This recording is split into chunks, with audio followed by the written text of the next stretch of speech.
Hello and welcome. Today we will be discussing about breast cancer in male patients. And to join me in this discussion, I have Sharon Giordano and Oliver Bogler. So hello everyone. And I will ask to start that we will just give a brief introduction of yourself. So I'll start by saying Fatima Cardoso. I'm a medical oncologist based in Lisbon, Portugal. And have a special interest in this topic for a couple of years already. So, Sharon? I'm Sharon Giordano. I practice at the University of Texas MD Anderson Cancer Center. I'm also a medical oncologist and treat most of the male breast cancer patients that are seen here. I'm Oliver Bogler. I'm a cancer biologist by background and an 11-year survivor of breast cancer. And Dr. Giordano was my oncologist during the active phase of my treatment. So it's great to be here with you. So let's kick off our discussion. And I would ask Sharon, when you are treating breast cancer in a male patient, what specific considerations do you have? Yeah, I think that, as we all know, breast cancer in men is a rare disease. So it makes up about 1 in 1,000 cases of breast cancer. So I think that one of the major challenges in treating the disease is we just don't have the same level of evidence to support our treatments as we do for women. And often what we need to do and what we end up doing is extrapolating as much as possible as we can from clinical trials that were conducted in female patients for breast cancer.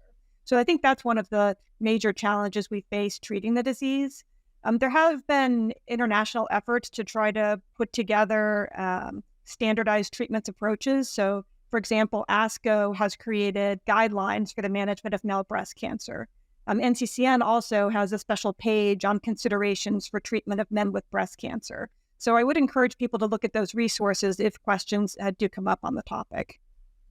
Perhaps we can also mention that the latest clinical trials have fortunately been allowing for male patients to be included, which is very important. So we start having some data of these new drugs.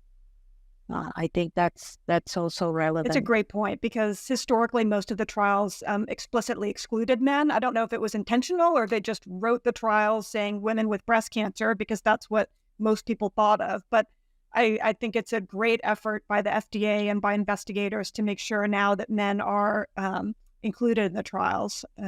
And that will help build our evidence basis. In Oliver, when 11 years ago you faced the diagnosis and you went through this, can you speak a little bit about this challenge of going through what is considered a rare disease, but also a disease that is very much associated with the female gender for traditionally? Yeah, gladly. I mean, for me, it was particularly odd because my wife, at the time that I was diagnosed, was a 5-year survivor of breast cancer as well. And it took me personally some time to sort of even think that the lump I felt might be the same disease. That seemed very unlikely statistically and also odd. I have to say I was protected from much of the sort of fish out of water experience that a lot of men have because I worked and was treated at MD Anderson where Dr. Giordano has a large practice. So my colleagues, my friends, none of them were surprised that a man could get this disease. But many of the patients I met there had that experience, right? That difficulty convincing maybe their primary care physician or even their first line oncologist that this could be the case. And I just want to connect to what you both just said, which is, 10 years ago, not inclusion of men in clinical trials was not standard, and it is a fantastic development to see that. Because unless we include men, we won't know, we won't learn about that type of breast cancer. And even if only a few are entering each trial, at least it allows us to see if the drug behaves the same way or if there is any strange behavior of the drug in a male patient. So it's already one step forward. You were going to mention something, Sharon. Oh, I was going to say that anecdotally, I've heard the experience that Oliver referred to of a lot of men, feeling not so much uncomfortable with the diagnosis, although that does happen, but not having a obvious fit within the healthcare system. So, for example, going to get their mammogram as part of their diagnostic workup and whoever might be taking them back saying, oh no, this is Mrs. Jones, not Mr. Like trying to argue with them that it's not really meant for them. Or even I had a patient, and this guy had a great sense of humor, but he had a biopsy done, and the ice pack was actually, it was a pink floral ice pack, and the instructions on it were place this inside your bra. So even the materials that we have are gender specific. And so I think those things all together can certainly contribute to a man feeling like a fish out of water. And actually, I fought a lot here in the institution because they wanted to call to the breast unit and the gynae unit, the women unit. And I said, there's no way you're going to call women's unit because we do have male patients. So I think there are small things that we can do in our institution to try that the stigma is less, and also that it's less awkward for a man to be in a waiting room that says women clinic or something similar to that. I wanted Oliver perhaps to mention experiences that you may have heard from other men. Some men do not feel that comfortable speaking about the disease. And actually, some of them do not feel comfortable also after the treatment to go to the beach, to show the scar, to show the what happens after you have radiation. So some men actually take it quite heavily psychologically speaking. I don't know if you encounter some of these men. Definitely. And I think what it leads to is men not accessing the support opportunities, their family, their friends, or the support groups, staying away from those because of this feeling of not wanting to share about it. And that can be damaging. Cancer treatment is usually a tough road for most people, and the long-term consequences of hormone therapy, which is, most men have hormone driven disease, can be significant. So I agree with you. I actually participated in the Male Breast Cancer Scar Project by David J., a famous photographer. But one of the high points of my life has been appearing in the New York Times topless right after my radiation treatment, showing my scar. And there's quite a few of us out there who've done that. I'll just mention in passing the Male Breast Cancer Global Alliance, which is a patient support sort of super group, if you will. We've got a symposium coming up in November, but that's a great place for men who are early in the stage of their disease, or any stage, to connect to others who are facing this issue. And also find specific information. This is a really good website, and where you can find information. And I think one of the most important topics that I've heard from my patients is I'd never thought that I could have this disease. I never heard that men could have breast cancer as well. And so information is something very crucial. And I believe if you are well informed, you will also be less scared of the disease. So sources of reliable information are really crucial for patients. And since you mentioned the scar, which we had a similar project here in Portugal with it, that really called the attention to the disease, was very visual, and it was really interesting. I wanted to maybe say something. I don't know if both of you would agree. I think only recently surgeons have started to pay attention to the way they operate on men with breast cancer, and even considering techniques of breast conservation, of oncoplastic surgery, because I have the feeling, looking at those photos, that some years ago, it wouldn't matter how they do the mastectomy scar.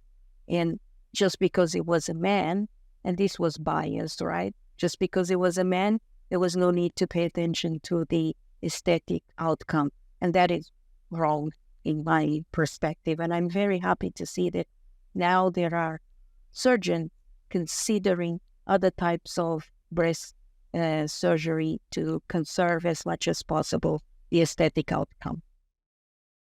Yeah, I have to say that I was offered reconstruction at MD Anderson. I declined it. I It wasn't that big of a part of my body image. And when I raised this issue at home, my kids, who were quite young at the time, my son just suggested, well, Dad, why don't you just wear a swim shirt? So, he came up with a very practical solution for this issue. But I agree with you. It should be an option. I was also offered a nipple tattoo. I have yet to take that up, but, maybe one day. Well, not sure that we need to go into reconstruction, but it also depends if a man has gynecomastia or not, if it's going to be very different, asymmetric or not. But there are other techniques to do, and depending on the size of the tumor, we can do also breast conservation, which we have done here in a couple of patients, and it's quite an interesting approach. Or, for example, a skin sparing mastectomy that would be less aggressive, let's say. I don't know, Sharon. No, I completely agree with you that I've noticed increasing attention to the issue kind of over the years that I've been in practice. And I do think that it's more front and center when the surgeons are having discussions with the patients now. And I also do think that more patients are, it's still a minority that do, but some do choose to have reconstructive surgery, some more extensive surgeries, and some maybe having nipple reconstruction or nipple tattoo. Just, mainly for the instance, in a few men, like you mentioned, that are somewhat asymmetric, it actually can make a difference even when they're dressed. But for a lot of men, it's more, if they want to take off their shirt, play basketball or go swimming, kind of to decrease the feeling of either awkwardness or feeling like they have to make an explanation for why they have a nipple missing and a scar across their chest. So maybe we can switch a little bit gears now for the management and before that, the biology.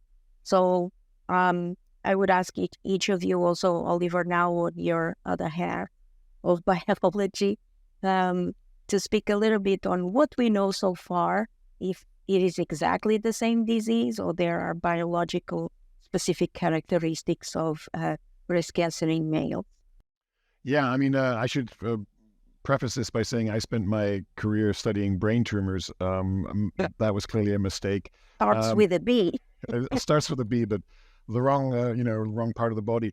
The reality is we don't really know that much fundamental biology yet. Though the picture is changing, it has changed in recent years. And part of the reasons we don't have a lot of the tools that we've had for the female disease for many years, particularly laboratory models and so on. But on the genetic and transcriptomics front, there has been some really good activity. There was a comprehensive sort of systematic review by Val Spears from the University of Aberdeen earlier this year that kind of summarized a lot of this recent data, and it showed that there are a handful of molecular hallmarks of the male disease compared to the female disease that are worth exploring. Interestingly enough, one of them is the androgen receptor, and it does sort of beg the question of whether this hormone-driven disease might not show up quite differently in men and women, in males and females, where the hormone picture is a little different. So I think there's increasing evidence that there's information out there to go after. Now, I will say I was treated by Dr. Giordano and her colleagues very much like a woman would have been with my disease, actually very similar to my wife. And I've done well with it. So I would say in most cases, the current standard of care is very effective. But it falls a little short of personalized medicine, particularly when it comes to the hormone component. Sharon?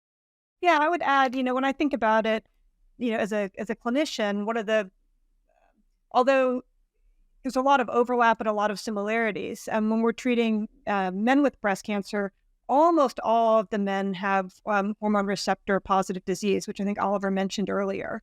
And so, we're really thinking about endocrine therapy as one of the mainstays of treatment. And obviously, as he also mentioned, it's a different biologic background of hormones in a male and a female patient. So there's reason to think that some of those treatments could differ. So I think in general, the subtypes are a little bit different. We see very, very few cases of triple negative breast cancer in men. Like I think I've only in my career seen one or two. And the ones I remember were probably radiation induced. They were like cancer survivors who'd had chest wall radiation for previous diseases, but those are very uncommon.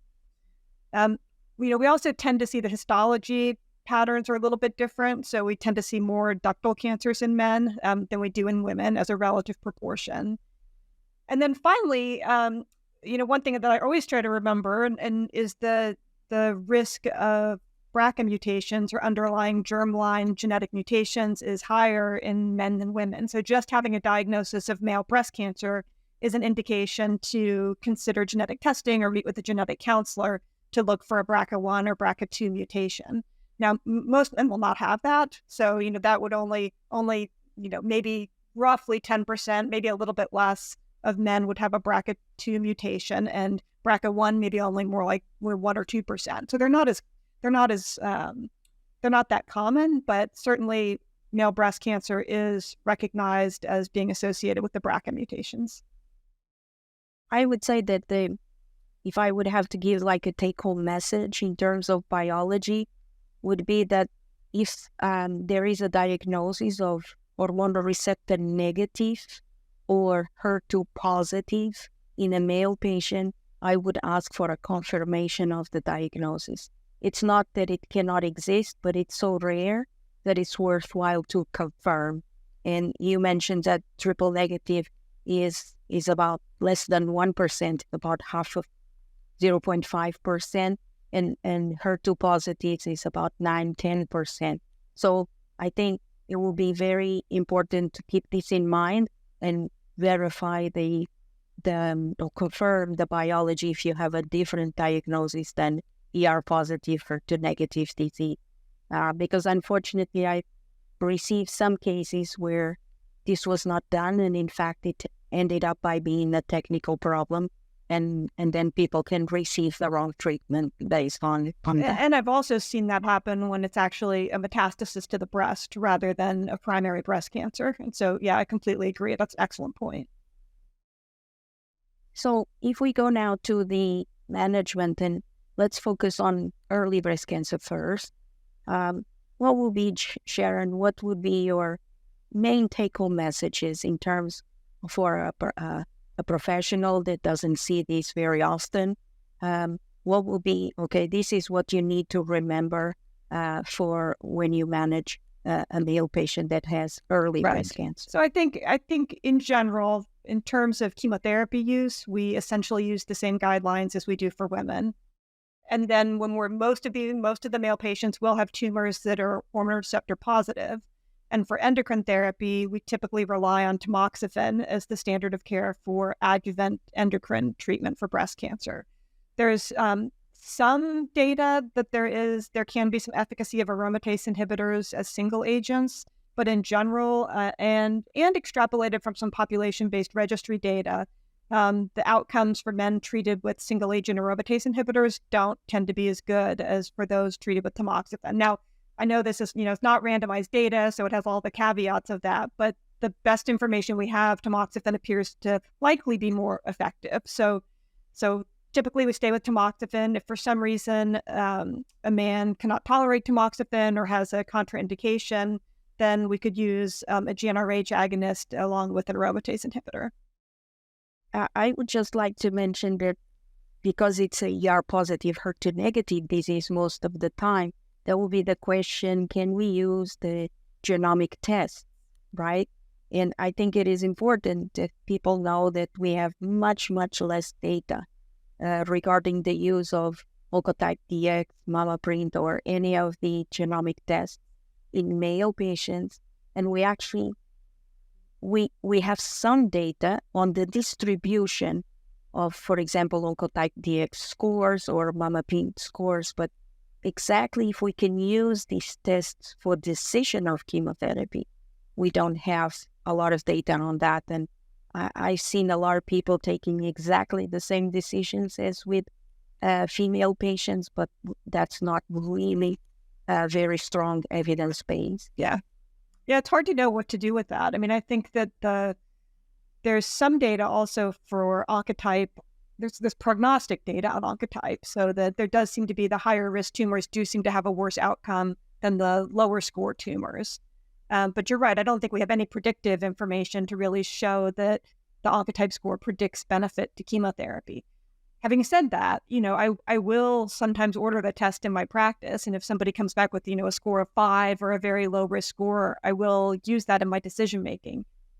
There is something we didn't exactly mention in the diagnosis, so maybe it's important to say that when we discuss about most men not knowing that they can have breast cancer, and also, Oliver, you mentioned that sometimes not even the physicians, the first-line physicians, can think about that very often. So usually we have late diagnoses, and that means a higher tumor burden, and sometimes we have to go for chemotherapy because of locally advanced or very positive axillas, and not really because of the biology. That's one of the reasons to go for chemotherapy in this setting, right? Yes. I remember that conversation with you, Sharon. I asked you whether I should do one of these tests, and you said, don't worry about it. At stage 3, you're going to have chemo anyway. So, yeah, that's the problem of this rare diagnosis, is not thinking about it, even from the professional, the health professional side, and then having the diagnosis quite late that will demand chemotherapy use. But in terms of, and just to clarify to everybody, in terms of distinguishing luminal A-like, luminal B-like, and what that implies in a male patient, we really don't know if it's exactly the same as in a female. And there have been some very interesting studies from our Nordic country colleagues showing that maybe the subtyping is different, and there is a male-specific subtype that does not exist in female breast cancer, and that probably behaves differently. But we still have a lot of research to do to understand that. I don't know if there is anything else you would like to mention about early breast cancer management. I think one of the things that's probably underexplored is adherence to tamoxifen therapy in men. I do know anecdotally that is a discussion amongst men because of the impact on quality of life. And I do worry that sometimes men perhaps make the wrong choice. And I think that's an opportunity for more research. And again, if there were alternative therapies that were perhaps a little less impactful on things like libido, that might be an advance in the field. Yeah, and we have been seeing also some more studies on the issue of quality of life. The issue of non-compliance is also an issue in female patients. We have to acknowledge that not everybody is able to keep on taking. Interestingly, when there is a relapse and people stop taking the tamoxifen, most of them say, "Well, I stopped because I had not understood exactly how important it is."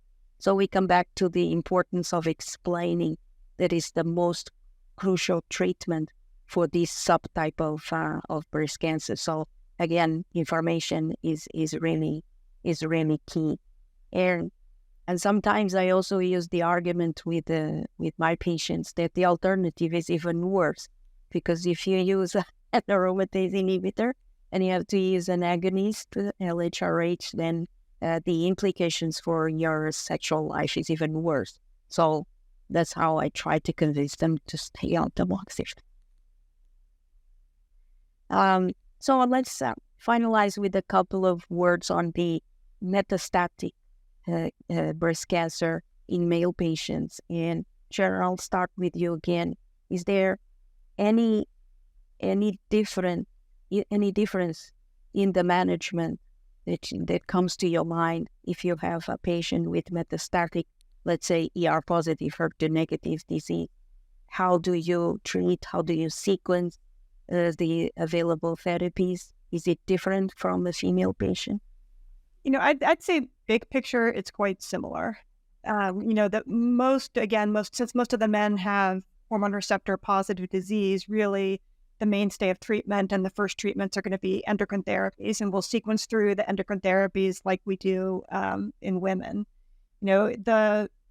The use of aromatase inhibitors, I typically would add a GnRH agonist to that, and really have had that be a very successful therapy. And along now with the CDK inhibitors that are also approved. And I don't think the studies actually, the CDK inhibitors included male patients, but at least palbociclib actually was approved in the United States based on some real world evidence of its efficacy. And anecdotally, again, in my clinical practice, that tends to be a really powerful combination of Lupron, AI, and a CDK inhibitor.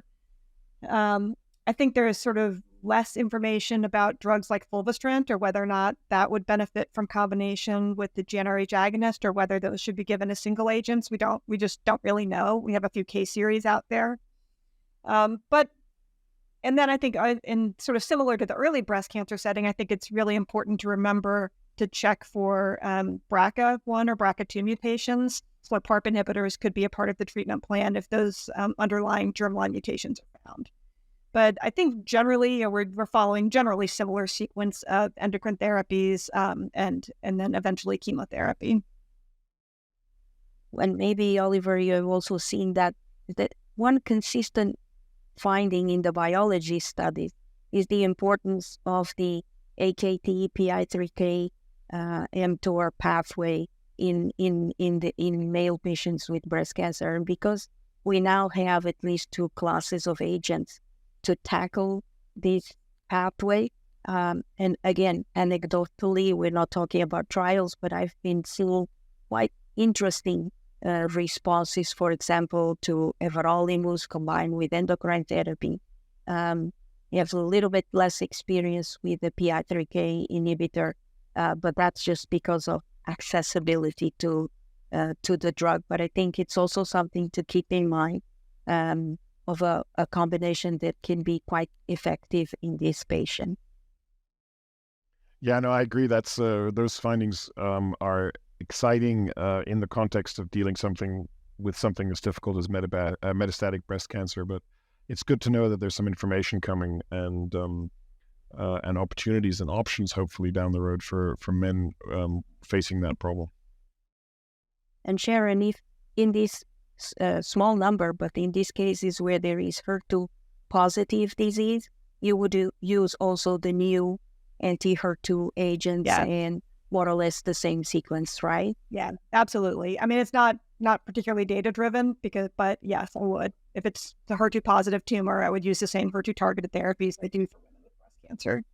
And I think I would like also just to add something for all of us to be united in the fight is, I think in many countries, I don't know if it happens in the US, but in many countries, access to this new agent for male patients is very difficult because sometimes the approval and the labeling, this is why I'm always fighting with those who are proposing the labeling, again, says women with breast cancer. And so it is really important that we keep on lobbying and pushing for people for the labeling to say patient with breast cancer, so that nobody can withhold access to these new therapies just because of gender. I don't know, in the US, maybe you don't have this problem, but there are many European countries where men cannot access, for example, fulvestrant, because it has been approved as women with breast cancer. I thankfully have not faced that issue very often. I've had occasional issues with getting actually GnRH agonists approved. But generally in the US, if I provide, for example, the NCCN guideline recommendations, usually most insurers then will cover it. So I think it's often kind of just lack of knowledge. Yeah, but something to keep really working hard on that, because for the old drugs that were approved with a wording that still said women, we have to keep on fighting for accessibility. So I think it was really nice discussion that we had. I'm going to give you still the voice for any last words that you want to say on this topic. Perhaps we go with you, Sharon, and we leave the very last word to Oliver. I think I would just add to emphasize the importance of doing research in this area. And, hopefully we will be able to get clinical trials. There are reasons to think that endocrine therapies may behave differently in men and women. And I think we need to continue to work together as a community to collect the data so we can ultimately improve the outcomes for our patients. Yeah, and I would just echo what you just said, Dr. Giordano, and I would like to express my gratitude to both of you. I mean, Dr. Giordano, you have a huge practice of men at MD Anderson. You took care of me and many other people I know. And Dr. Cardoso, you are a pioneer of a big registry trial that I have privileged to be working on, trying to gather data on men. So you're both pioneers in this field and working on behalf of people like me, and I'm just very grateful for what you do. Thank you. Thank you, both of you, for accepting this invitation, and we hope that everybody gets more interest in this field, and also, who knows, maybe we can find enough funds to run a specific trial for male patients with breast cancer. Thank you. Thank you.